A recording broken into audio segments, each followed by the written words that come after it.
Hi, how are you guys today? My name's Leanne Wagner, and I'm going to be talking to you a little about addiction. In the United States and all around the world, many people suffer from some form of addiction, whether it's an illness that many people are unaware of. Do you have a friend or family member who smokes a lot, drinks a lot, or even maybe gambles? Well, those are different types of behaviors that are a type of form of addiction. And there are other types of forms of addiction as well that many people don't even think that are addictive and they go unnoticed, such as spending a lot, eating, working a lot, exercise, and there are many other more that I could just go on, but I'll stop there for now. How do you know if someone has an addictive behavior or if they're just enjoying an activity? Or how can you help yourself or somebody if they start to become an addict? And what kind of treatments out there for yourself or somebody if they start to experience an addictive behavior? Well, as I previously mentioned, there are many things somebody can become addicted to. And how can you help an addict? Well, I'll just start with the definition of what an addict is. And an addiction is a persistent compulsive dependence on a behavior or substance. And in reality, all that is it's just somebody who's dependent on a certain substance or behavior. And there's two different types of addicts. There's a substance addict as well as a process addict. And what a substance addict is they're dependent on a particular substance, whether it be alcohol or drugs or anything like that. And a process addict is somebody who's addicted to a different type of behavior, such as gambling, spending, eating, exercise, anything like that, any type of behavior. Different signs that you can look out for when somebody's starting to become addicted to something is if they're experiencing many mood swings during their um, addiction, whether it be a substance or a behavior, if they start to feel very vulnerable or they're neglecting their responsibilities. Another thing is if they start to abandon activities that they used to enjoy, and if they are abusing a substance and it starts to affect their ability to think clearer, that could be a very big sign for you.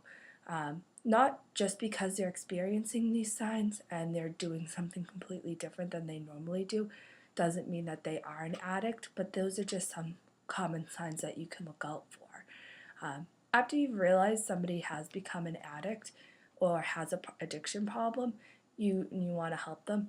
There are many things that you can do, but you may face a little bit of a difficult time doing so. Some difficulties that you may encounter are they may not agree with you that they have a problem and they may not want to change what they're doing.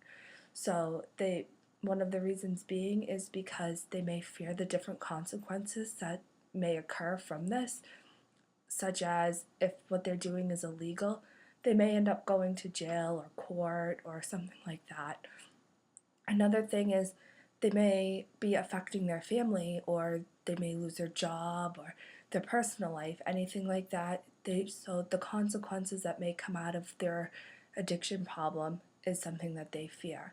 And they just may feel very awkward or uncomfortable discussing such a personal issue and personal problem with somebody as well. But one way that you can help start to help with their problem is just by establishing the trust. Once you establish that trust with the person, they'll be able to know that you're there for them and open up. After you do that, you're going to want to get help for yourself. And the reason being is because you're probably stressing a lot about how they're reacting to their addiction problem, and you're probably getting just really stressed out about them. So once you get help for yourself, you're going to be able to help them a little bit better and know that you're in the mental state for that. And after you do that, you're just going to want to be able to communicate with them, being able to listen to them and allow them to tell you about how they got there and where and why they took that turn for that path. Don't tell them that they have a problem, allow them to come to you in that way. And just show them that you're going to be there and tell them that you're going to be there.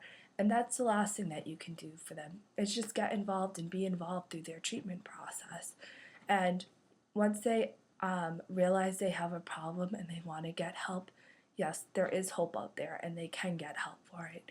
And that's one of the big things out there is there's different types of treatment programs. There's a medical treatment and then there's also a social treatment program. And many different addicts who are out there, whether it be a process addict or a substance addict, they don't really know that. And a substance addict does have to go through medical treatment. The reason being is because they may start to suffer from withdrawal from that substance, and so they do have to go to a medical facility and see a doctor to help them gear away from that addiction. There is different anti-addiction medications to help with that as well. The other type of treatment program is a social treatment program. Most of the time, it's a 12-step program, which some of the different 12 steps are they start to admit that they're powerless over their addiction that they have. Another one is they believe that their power is greater than oneself and that they can restore back to their sanity or restore back to their mental capacity before that they started with their addiction. Another one is that they make a list of all the persons they harmed by their wrongs and become willing to make amends with them while what happened during their process. Those are just three of the 12 steps. You can definitely look them up. And so, I mean, in conclusion, many people do suffer from a form of addiction, whether it be someone you know personally or informally. There are different addicts out there. Not only if you suffer from an addiction problem are you hurting yourself, but you are hurting the family members and the friends that are you close to because they're worried about you as well. There is help out there as long as you have somebody to help you through it. You can survive and you can get your help. There are many forms of addiction, and not one is more important or less significant than another. And whether you're abusing a substance or have an eating disorder or overworking, not one is more significantly problematic and requires than the other. And as long as you have help and can get it, whether it be from a doctor or from a trustful friend or family member, you can survive. So I hope you guys have learned something a little bit about addiction, and thanks for listening.